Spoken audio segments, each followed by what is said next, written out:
I love you, America. Hey, what's going on, family? Happy New Year to you. It is your uncle, cousin, nephew, Tyrone Gregory.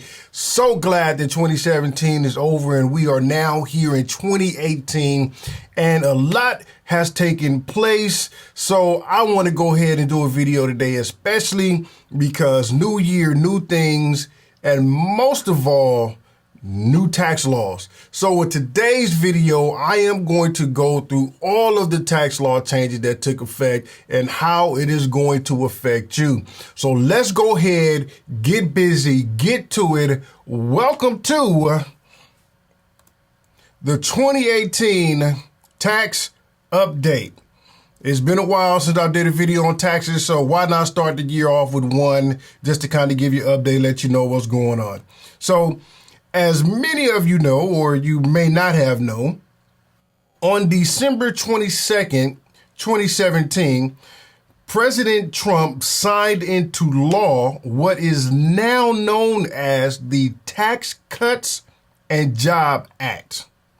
And just to kind of give you a history, this is the first major tax reform that we've had in probably 30 plus years. So this is a significant tax law that is taking place, and it is going to affect every single American. So that's why I wanted to kind of come here and again give you an update. Now, this is going to be a summary of the law, a summary. That whole entire thing is massive, over 1,000 pages, and I am just going to give you a summary of this here.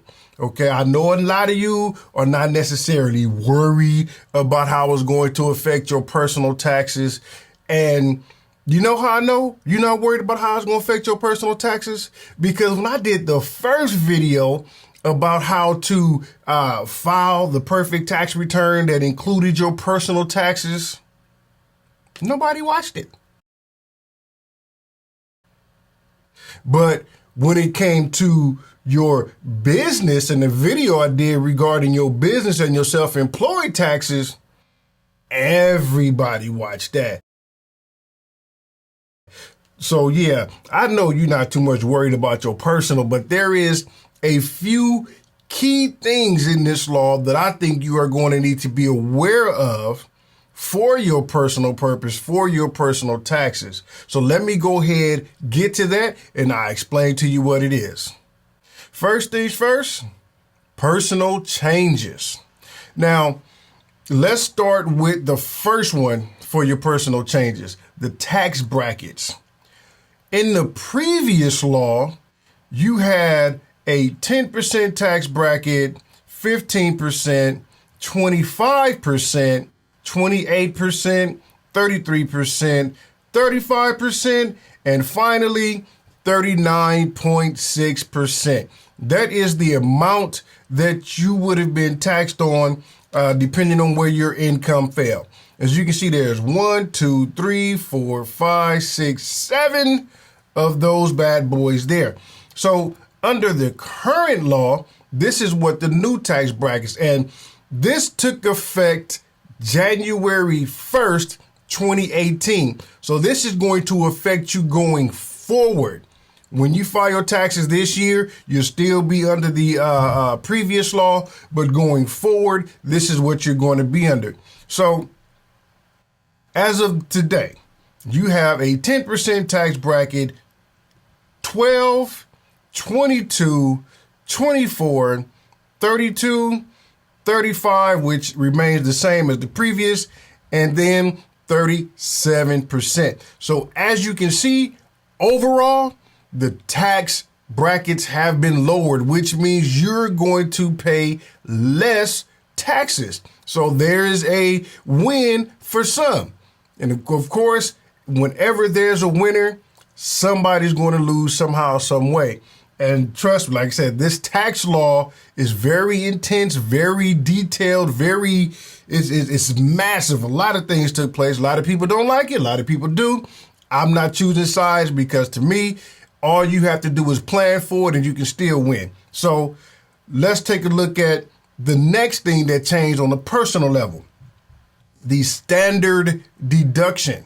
Under previous law, the standard deduction, and let me kind of explain standard deduction real quick, is just an amount that you are allowed to deduct from income. It reduces your income, thereby reducing your tax liability. And it's something that the IRS gives you automatically. Not the IRS, something that the government allows you to deduct automatically. That's why it's called a standard. It's standard across the board. It's just a standard deduction.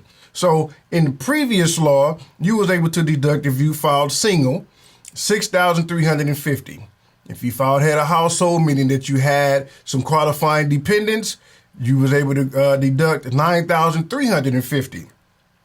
If you were married filing joint, whether you had dependents or not, you was able to claim a deduction of $12,700. Married filing separately, again, depending if you had children or not, that's a whole different set of rules. But just plain married filing separately, the same as single. Right? $6,350. And then if you qualified to claim the qualifying widower deduction, which is a deduction for people who are married, but they lost a spouse in the previous year, where the government allows them to still claim that or get the benefit of filing married for the next 2 years. That's what qualifying widower is. And as you can see, it is the same as married filing joint, $12,700. That was the previous law. So now let's look at current law. For single, your standard deduction is now $12,000 by itself. Without even itemizing, without even thinking twice, you get a deduction of $12,000. For head of household, you get a deduction of $18,000. Again, without thinking twice, without doing anything, it's just there for you. If you're married filing joint, your standard deduction is $24,000. Married filing separately, again, same as single, $12,000, and qualifying widower or widow, the same as married filing joint at $24,000. Okay. Next on the list, with some changes that I think was real pertinent to those of you who may not really worry about your personal taxes, but I think you still need to know about your personal taxes, is going to be exemptions. This is a very good one, because under the previous law, you got an exemption. Notice it says per person. That means for every person listed on your tax return, that includes you, your spouse if you was married, and every dependent listed would get a personal exemption. And the previous law, that exemption was worth up to $4,050. Okay. So say for example, me and my family is 5 of us. So we would multiply 5 times the $4,050. So the amount that we would get as a deduction would be $20,250. That's huge. That on top of the standard deduction, I mean, you can reduce, you see how it reduces your income, thereby reducing your taxable income, thereby reducing your tax. Major. But here is where it changed in the current law. So remember, previous law, $4,050. Current law, 0. So again, for me and my family, that is a loss, a deduction, a loss of a deduction of $20,250. So just in this new current law, off top, me personally, I have lost a deduction of $20,250. That may not be the same for everybody, but understand your exemption per person now is 0. Okay. And the last one I'm going to mention again, now these are just, in my opinion, the more pertinent ones that I think that you should be aware of when it comes to your personal taxes. There are a plethora, a myriad, a bunch of changes that took place in this new tax law. But I'm just pointing out some of the ones that I've been getting a lot of questions on, and ones that I think are more obvious to pay attention to. So the next one here is the child tax credit and the additional child tax credit. So In the previous law, the child tax credit was worth up to $1,000 for every person that qualified for it, because not every child qualified for the child tax credit. It was worth up to $1,000. And if you didn't use it, mean that if your taxable income went to zero, then and you had children on there, that $1,000 you didn't use was converted into an additional child tax credit, which was refunded to you, money in your pocket. So previous law, $1,000, additional child tax credit was $1,000. And now here in the current law, the child tax credit is now worth $2,000. Okay, with the additional child tax credit now being $1,400. So you're getting more on that instance. Okay. Now, to put this into perspective, here is a comparison. Let's compare somebody who is single from the previous year. Okay. 2017, this is what somebody, income being $45,000 single. That means it's just them, no dependents, no nothing. Income of $45,000. The standard deduction, remember, standard deduction for somebody who's single is $6,350. They would have received an exemption of $4,050. That would have reduced their taxable income from $45,000 down to $34,600 without even blinking. That's just something that would have happened automatically. So now we look at their taxable income. That puts them in the 15% tax bracket. And when you do the math on that, that would have made their total tax liability $4,724. That's what they would have been responsible for. Then we would compare that to their withholding and so forth and so on and other credits like that. But this is at the basic. Tax liability, what they're responsible for, $4,724. Now let's look at current law. What's going to look like in 2018 or in 2019 when you actually file your taxes. Same scenario. Income of $45,000, but now the standard deduction is now $12,000. The exemption, zero. They get none. But they still made it on top because the $6,350 and the $4,050 would have came up to less than $12,000. So they gained here. And we can see that by looking at the taxable income. Taxable income on this one is $33,000 versus $34,600. That still would put them in the same tax bracket. But remember, the 15% tax bracket has now been lowered down to 12. So that would make their tax liability $3,768, which is a difference or a savings of $956. So we can see in a situation where someone like me, I'm losing a lot of money, $20,250, but there are situations where people are winning. A big difference. $956 is a lot. You can do a lot with $956. I'm just saying. All right. Let's look at another one. Let's do head of household. Everything is the same. 2017, they had income $45,000. 2018, income of $45,000. But let's look at previous law. Standard deduction still $9,350 for head of household. And this one here, the scenario is they have two dependents. That's how they were able to claim head of household deduction. So with the two dependents, standard deduction, head of household, $9,350. Again, they claim two dependents, including themselves. So that's 3 times $4,050. That's where we get the exemption amount of $12,150, because you get an exemption for every person on the tax return, including yourself. So when we multiply that times 3, that's where we get the $12,150.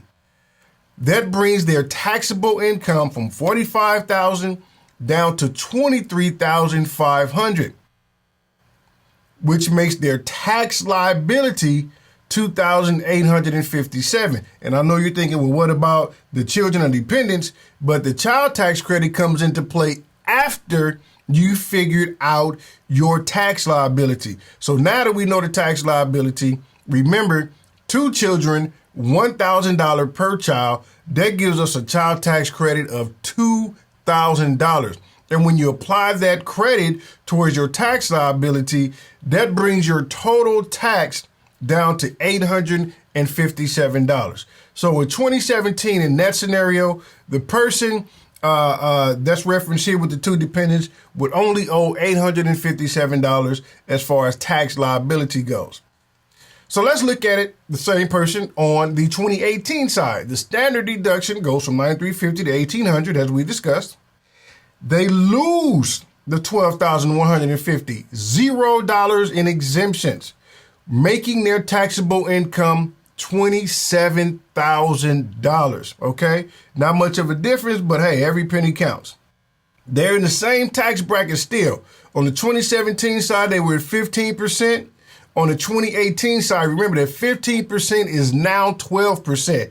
So we can start to see, even though taxable income was more, there's really not a major difference in the tax liability.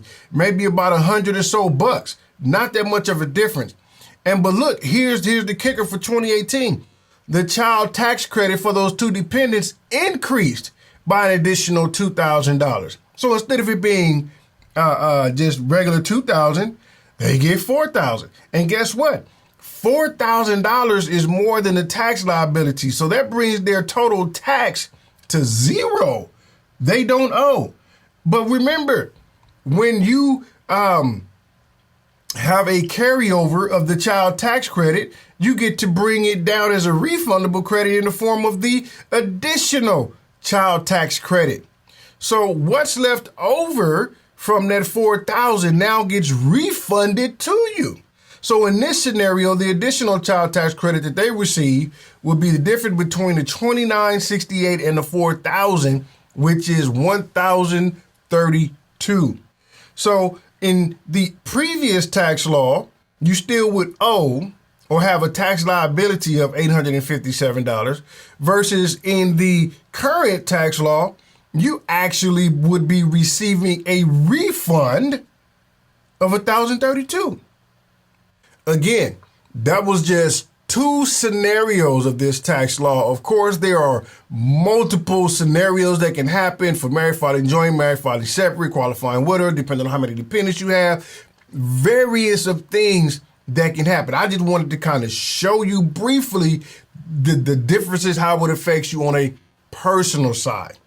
But now let's get to the real reason you're watching this video. The real reason you really click play.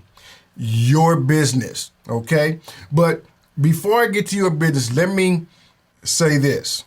You are going to either win or stay the same. Nobody loses as far as business goes, okay? In this scenario, there is no losers per se in this business scenario. You are either going to win or everything is going to stay the same as the previous, okay? With that being said, let's go ahead and talk about your business. Let's look at some of the actual changes for the business. In the previous law, the maximum corporate tax for C Corps, it's for C Corps only, was at 35%. In the current law, the maximum corporate tax for C Corps was at 21%. And here is where the changes for the small businesses come to play, for the smaller players in the game. If you can remember, or if you've ever heard or understood, C corporations get taxed twice. They get taxed at the corporate level. Then when the distributions are given to the actual shareholders and owners of the company, they get taxed again on their personal level. That's what they call the dual taxation. So government or our government allowed some adaptations of new business structures to come into play to help avoid that double taxation, because the small players couldn't afford it, which perfectly made sense. So now when you look at this maximum corporate tax rate of 20%, well, That's the same as the personal. So now, what is the benefit of having these pass-through entities if corporations are going to receive the same benefit? And that's where the game comes in at. So let's continue on. Keep what I just said in mind. In previous law, pass-through entities and pass-through entities, sole proprietors, S corps, single member LLCs, partnerships, those are all labeled pass-through entities. The tax law was the same. The same meaning the same as the individual. So if you were the owner of a pass-through entity and your tax rate was 15%, then your business income would be taxed at 15%. If your tax rate was 10%, then your business income would be tax rated 10%. It all depends on your personal tax rate. It was the same as you. Now, under the current law, you still get the same. It's still going to be the same. But here's the bonus. You get to take a 20% deduction off that income. That's why I say you're either going to win or stay the same. Because in the end, you still are going to be taxed at your own individual tax rate. So if your personal tax rate is 23%, then guess what? Your business taxes are going to be taxed at 23%. But the bonus is the 20% deduction. We now get to take a 20% deduction from what is called qualified business income. And let me pause real quick now that I've stated it that way. Let me pause and say this. This law is thick. Can y'all hear that? That is the thickness of the law that just pertains to this 20% deduction. It is thick. I've read it, I've studied, I understood it, and even in that, it is inconclusive. We still going to wait to see how things happen, get more guidance from the IRS, how this is going to work. But here is the gist. In this video, I'm be honest and transparent with you. I'm leaving out a lot of the nuts and bolts, a lot of the terminology, a lot of the things that you may not understand that would take me a heck of a lot of time to try to explain to you. I'm just going to give you the basics, the bare minimum, so you can kind of understand what's happening this year going forward, okay? This new 20% deduction. Let me kind of give you an example of what I mean by this. Let's say you had qualified business income of $100,000. Well, with the 20% deduction, you would multiply that by 20% and you would get a deduction of $20,000. And again, this is the most basic, extremely simplified, oversimplified example, but in essence, that's how it works. Qualified business income, whatever that amount is, multiplied by 20%, and that becomes your deduction.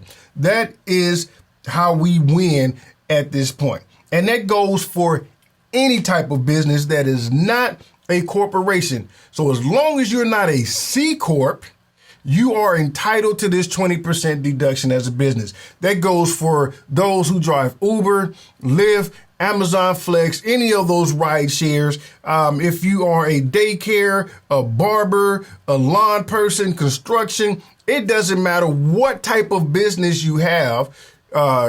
Put asterisks around that because, again, there's a lot of tidbits, if, ands, buts, what ifs, maybes, this and that. There's a lot of that going on. But for the most part, you qualify as a business for this 20% deduction. So anybody who files a Schedule C on their tax return will qualify for this deduction. So partnerships, single members, LLCs, and S corps, okay, and sole proprietors. Now, let's get into the what ifs. And as I've been stating thus far, there are plenty, okay? The first one, or the major one for this what if and this 20% here, is this here. As long as your taxable income, not your business income, your taxable income, as long as your taxable income is less than 1,500, 1,057. How come I can't say this right now? 157,500. As long as it's less than that, and that's for single folks. If you're married, the threshold is 315,000. As long as your taxable income is less than that, you're good to go on that 20% deduction. Okay, the 20% deduction, you'll get 100% of it. Hope that made sense.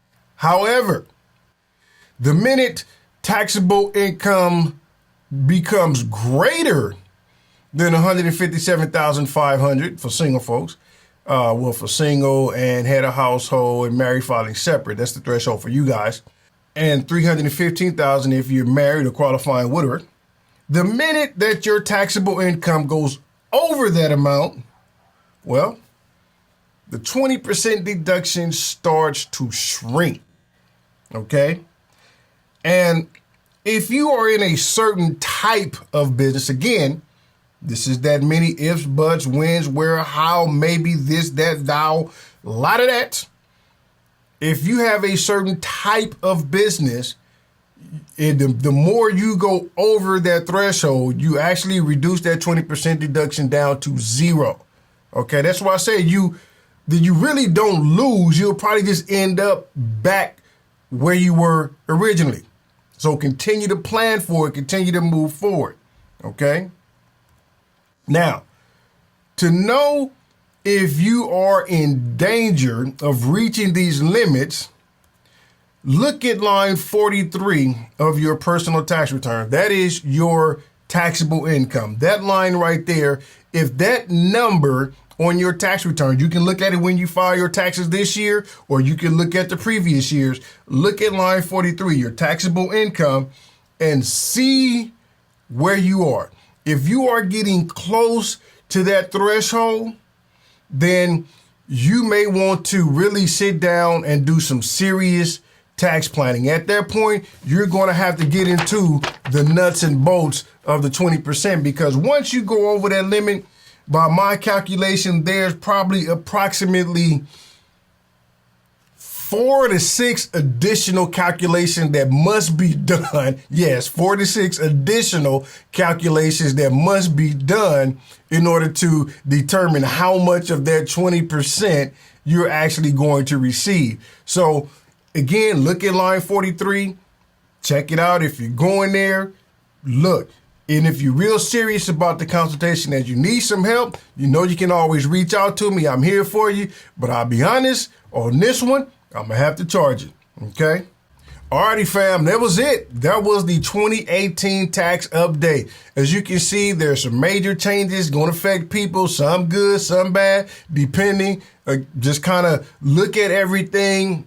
Play around with the numbers, see where you end up at. This tax law is massive, and there's a lot of changes. Like mostly for people who itemize, you may not even be able to itemize no more, seeing that the standard deductions are now as high as they are. I know for a fact the unreimbursed employee business expenses, I know a lot of people use that. Well, you can no longer do it. It's gone. It's off the table. But don't worry, EIC, the Earned Income Tax Credit, is still there. The education credits are still there. So those things didn't get touched. But it's a lot of things that's there and that isn't. If you have any questions, some very simple questions, I guess you could say, as always, leave a comment below. I'll make sure that I respond to you that way. You can shoot me an email. As always, shoot me a message on Facebook, or, I don't know, find me on any kind of social media thing. Just know that I'm always here for you. Love to answer questions. Make sure that if you haven't already subscribed, hit that subscribe button. And don't just hit the subscribe button, hit the little icon that lets you get the notifications as to when I am producing more videos, because this year there'll be a lot more. And that's really it. Also, one more thing. If you are extremely serious about knowing your business and reducing your self-employment taxes and really getting a grasp and understanding on taxes and how it affects you, I highly recommend that you enroll into my new course. It's awesome. The Self-Employed Tax Academy. It's amazing. It's an online course, and it simplifies the tax process for businesses. I'll walk you step by step from how to choose the right business structure to minimize your taxes, to actually setting up your accounting, to knowing what's really going on in your business, to understanding every single deduction, your vehicle, setting up your home office and keeping targets off your back, to setting your paying your quarterly estimated taxes, everything. If you're serious, check it out, the self-employedtaxacademy.com. And that's it for me. I appreciate you being here. America, I love you. And let's make 2018 the best year ever.